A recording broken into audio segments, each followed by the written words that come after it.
Well, let me tell you something. You know, here's what we know and he doesn't. Wall Street didn't, you've heard me say this 1,000 times, I mean it, my whole career. Wall Street didn't build America. The middle class built America. And unions built the middle class. Period. I mean it. There would be no middle class without labor. That's the God's truth. That's why Kamala is so proud of the greatest job creation record of any single presidential term in American history. Nearly 16 million new jobs so far, 900,000 construction jobs, and we're just getting started, for real.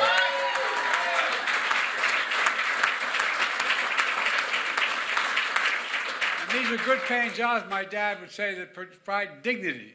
You can raise a family on it. You can do it. You don't have to even need a college degree to do it. But if you want to send your kids to college, you can afford to do it. Look, folks, one of the things that Kamala and I are proudest of is the work we've done to protect pensions in this country. We're damn proud to have protected pensions for millions and millions of union workers. And when I signed, and remember all the crap I got about saying not to do it? The Butch-Lewis Act. And guess what? You all have pensions that are guaranteed. You're getting reimbursed as well.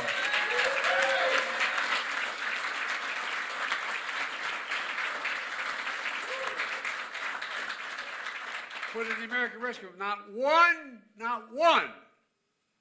Republican, Democrat, or the House or the Senate voted for it. Not one, not a single one.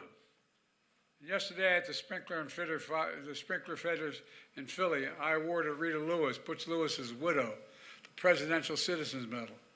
You know, Butch's work in our nation, it's the highest honor you can give a civilian, posthumously. To see her yesterday talk about Butch's story is a reminder of how ordinary people do the most extraordinary things in this country. Butch was a decorated war hero. Could have been a professional baseball player. He was in fact recruited, but he devoted himself to labor. When his pension got cut, he devoted his life to righting the wrong. And so far, 1 million union workers have had their pensions restored and protected, including back pay. And we did that together.